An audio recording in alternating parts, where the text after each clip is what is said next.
என் பேர் டாக்டர் சுவாமிநாதன். நான் கல்லீரல் மாற்று அறுவை சிகிச்சை மற்றும் குடல் அறுவை சிகிச்சை துறையோட தலைவராக காவேரி குரூப் ஆஃப் ஹாஸ்பிட்டலில் வேலை பார்க்குறேன். வணக்கம். நான் டாக்டர் பாண்டுரங்கன் பாசுமணி, காவேரி குழுமத்தினுடைய இரைப்பை செரிமானத்துறையினுடைய இயக்குநராக இருக்கேன்.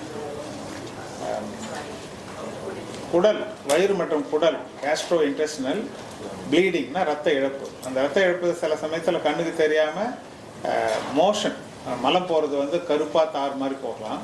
இல்லை ரத்தம் குறைஞ்சி மயக்கம், சோர்வு, மூச்சு வாங்கிறது, இல்லை நெஞ்சு வலி அந்த மாதிரி வரலாம். ஒரு சிலருக்கு நேரடியாகவே ரத்தம் வாந்தியில் தெரியும், சிகப்பாக ரத்தம் வரும். சில தோஞ்சு போய் கல்லீரல் மாதிரி வரும்.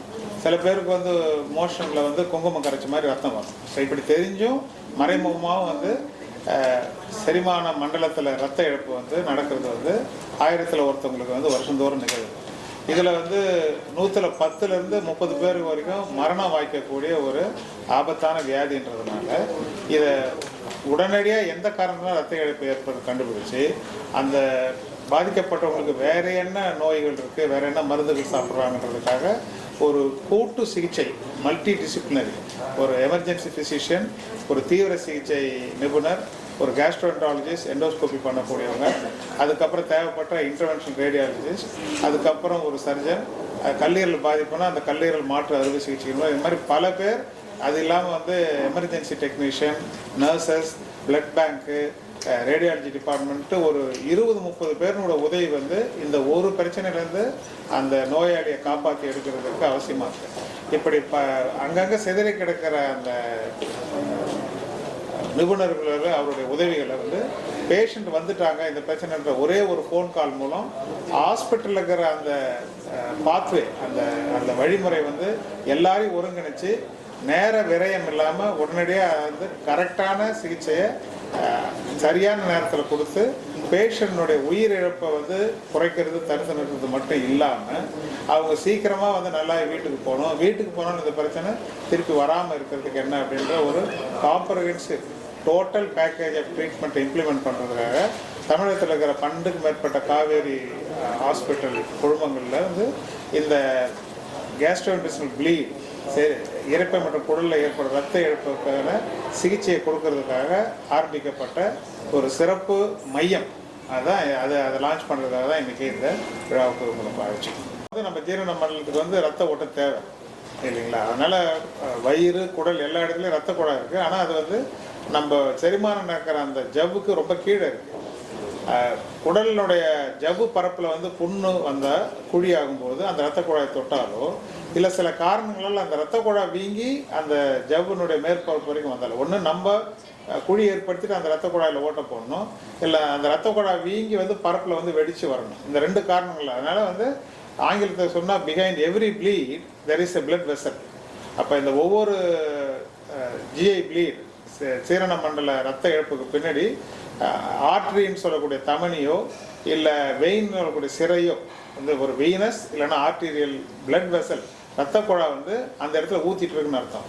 ஸோ கரெக்டான கேள்வி இது. ஏன்னா ட்ரீட்மெண்ட்டோட பர்பஸே அது எந்த ரத்த குழாய், அதை போய் எப்படி நிறுத்துறது, எண்டோஸ்கோப் வழியாக நிறுத்த முடியுமா, மருந்து கொடுத்தா நிறுத்த முடியுமா, ரேடியாலஜி வழியாக ரத்த குழாய் வழியாகவே போயிட்டு அந்த இடத்துல எந்த கிளையில் எந்த பிரிவில் ரத்த சேதம் அங்கே போய் ஒரு க்ளூ இல்லைனா ஒரு சின்ன சின்ன காயில், இந்த பழைய ரீஃபில் பேனெல்லாம் வச்சுருக்கணும் ஒரு காயில், அந்த மாதிரி காயில் போட்டு நிறுத்துறது.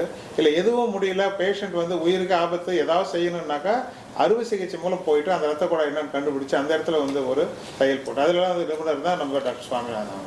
பாதிக்கப்படுற சார் சொன்னார் பேசும்போது, இப்போ நம்மளோட டயட் சேஞ்சஸ்ஸு, நம்மளோட லைஃப் ஸ்டைல் சேஞ்சஸ்னால கல்லீரலில் கொழுப்பு படிஞ்சு குடிப்பழக்கத்தினாலேயும் கல்லீரல் பாதிக்கப்பட்டு அது சுருங்கி போய் அது வேலை செய்கிற தன்மை குறைஞ்சி போயிட்டு அது வழியாக போகக்கூடிய ரத்த ஓட்டம் நம்மளோட உணவு குழாய் வழியாக அது பைபாஸ் ஆகி போகுது. அப்போ அந்த பைபாஸில் போகிற அந்த ரத்த குழாய்கள்லாம் வீங்கி இருக்கும், ரொம்ப ஹை ப்ரெஷரில் வீங்கி இருக்கும்.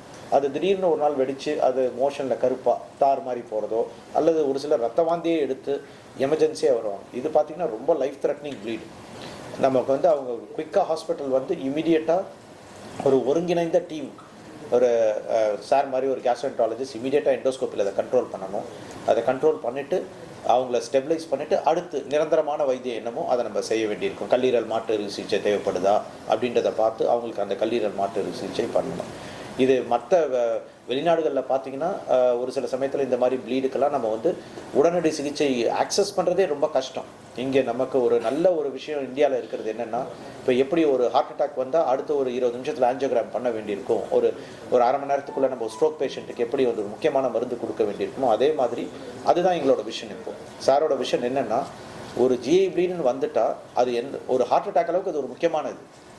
10ல் 2 பேர் இறந்து போகிறதுக்கான வாய்ப்புகள் இருக்குது. ஸோ அதனால் வந்துட்டு அவங்கள வந்து கரெக்டான ஒரு சென்டரில் ரீச் ஆகி அதுக்கு கரெக்டான வைத்தியம் என்ன, எண்டோஸ்கோபியா, இன்டர்வென்ஷன் ரேடியாலஜி மூலமாக ஒரு ஆஞ்சியோகிராம் பண்ணி அந்த ரத்த ஓட்டத்தை நிறுத்த முடியுமா, அல்லது ஆப்ரேஷன் தான் தேவைப்படுமா அப்படின்றத முடிவு பண்ணி அதை அடுத்து குயிக்காக எந்த ஒரு டிலேவும் இல்லாமல் அவங்களுக்கு நம்ம கொடுக்க வேண்டியது தான் நம்மளோட இப்போ மெயின் எய்ம். ஒன்ஸ் அந்த ப்ளீடிங் கண்ட்ரோல் ஆனதுக்கப்புறம் இதுக்கான நிரந்தர ஆப்ரேஷன் இது என்ன, அல்சராக இருந்தால் அல்சருக்கான ட்ரீட்மெண்ட், லிவர் பாதிப்பு இருந்ததுன்னா லிவர் பாதிப்புக்கான ட்ரீட்மெண்ட்.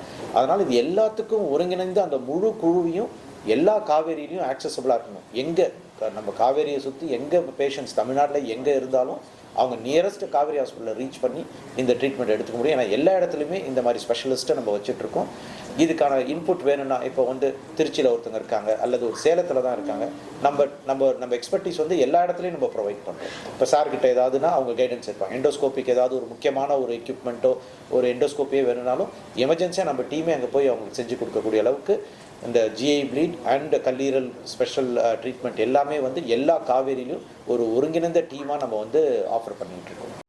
ஏன்னா it's a multi disciplinary approach அப்படின்னு சொல்லுவோம். கேஸ்ட்ரோ இன்டெஸ்டினல் ப்ளீட்னு டைட்டில் இருந்தாலும் அதோட ட்ரீட்மெண்ட் வந்து it can be done by first வந்து சார் சொன்ன மாதிரி அங்கே எமர்ஜென்சியாக போய் எமர்ஜென்சி டெக்னீஷியன் பண்ணுறது, ஆம்புலன்ஸில் என்ன பண்ணுறது, எமர்ஜென்சி வந்து என்ன பண்ணுறது, அதுக்கப்புறம் என்ன இன்வெஸ்டிகேஷன் பண்ணுறது, அது radiologist, everybody, surgeons, everybody plays a role. So we share the knowledge அதோட பற்றிய டிஸ்கஷனில். அந்த நாலேஜ் தான் இப்போ இங்கிலீஷில் சொல்லணும்னா அதை வந்து ஒவ்வொன்றும் எப்படின்னா நாலேஜ் பிகம்ஸ் வந்து ஒரு கைட்லைன்ஸ். அந்த நாலேஜ் வச்சு ஒவ்வொரு கேஸ்ட்ரோஇன்டெஸ்டினல் ப்ளீடோட வந்து இந்த மாதிரி கைட்லைன்ஸில் ட்ரீட் பண்ணலாங்க. அந்த கைட்லைன் தான் ஸ்டாண்டர்ட் ட்ரீட்மெண்ட் ஆகுது, அந்த ஸ்டாண்டர்ட் ட்ரீட்மெண்ட் ப்ரோட்டோகால் ஆகுது. இந்த மாதிரி ப்ரோட்டோகால் பண்ணுறப்போ ஒரு best of the outcome, patient outcome கிடைக்குது நமக்கு. So how do we standardise this? இந்த பிரச்சனை இதுதான் மோஸ்ட் லைக்லி ரீசன், இதுக்கு வந்து இதுதான் பெஸ்ட் ட்ரீட்மெண்ட் அப்படின்னு சொல்கிறதுக்கு வந்து we have created a knowledge forum. அதிலிருந்து the Institute of Digestive Sciences headed by Dr. Basmani sir with all the leading specialists we have, the gastro specialists. We are confident that we can implement these protocols across the Kaveri group and also spread to other hospitals and common public as well. So one of the things we are blessed with the Kaveri Hospital, all the 13 hospitals, எல்லாத்துலேயுமே infrastructure இதுக்கேற்ற ஒரு MRI, CT scan plus வந்து அதை endoscopy மூலமாக சரி பண்ணுற treatment, radiology எல்லாமே அவைலபிளாக இருக்குது. It's not just the medical infrastructure alone. A tool in the hands of inexperienced doctors or inexperienced வந்து it's not going to be helpful. அதுலேயும் we are truly blessed to have fantastic team of doctors. What is happening ஒன்று வந்து doctor பாஸ்மே அவர்கள் சொன்ன மாதிரி நாங்களும் daily feel பண்ணுறோம். Life style, how much life style has change to increase in this Castro intestinal problem சொல்லிட்டு நீங்கள் எந்த விதமான சோஷியல் மீடியாவில் எடுத்து பார்த்தீங்கன்னா அது பாப்புலர் டாக் வந்து அபவுட் இந்த ஃபங்க்ஷனல் மெடிசன் அல்லது வெல்னஸ் மெடிசன் அப்படின்னு சொல்லிட்டு டயட் சம்மந்தமான அவ்வளோ ஒப்பீனியன் தான். இப்போ எனக்கு தெரிஞ்ச சில குரூப்ஸ்லாம் இருக்குது, ஒரு இண்டஸ்ட்ரியலிஸ்ட் குரூப் இல்லை ரோட்டரி குரூப், எந்த குரூப்பில் போனாலும் வந்து எல்லாருமே கேஸ்ட்ரோ ஸ்பெஷலிஸ்ட். அதாவது டாக்டராக படிக்காதவங்க எல்லாருமே கேஸ்ட்ரோ ஸ்பெஷலிஸ்ட். நீங்கள் நான் அதை சாப்பிட்டா சரியாக போகும், இதை சாப்பிட்டா சரியாக போகும், அதாவது வந்து அவங்கவுங்க ஆட் பண்ணுறது இதை சாப்பிட அப்படின்னு சொல்லிட்டு. I don't know why the diet has become the specialist of everyone. It's difficult to understand. அதில் நிறைய இந்த சோஷியல் மீடியாவில் பாப்புலராக இருக்கிற சில டாக்டர்ஸ் வந்து அவங்க சொல்கிறத வேத வாக்காக எடுத்துகிட்டு நிறைய பப்ளிக் வந்து என்ன கேட்குறாங்க, என்னோட கிளினிக்ல வந்து கேட்குறாங்க வந்து இதை சாப்பிட்லாமா அதை சாப்பிட்லாமா அப்படின்னு சொல்லிட்டு. It's not right.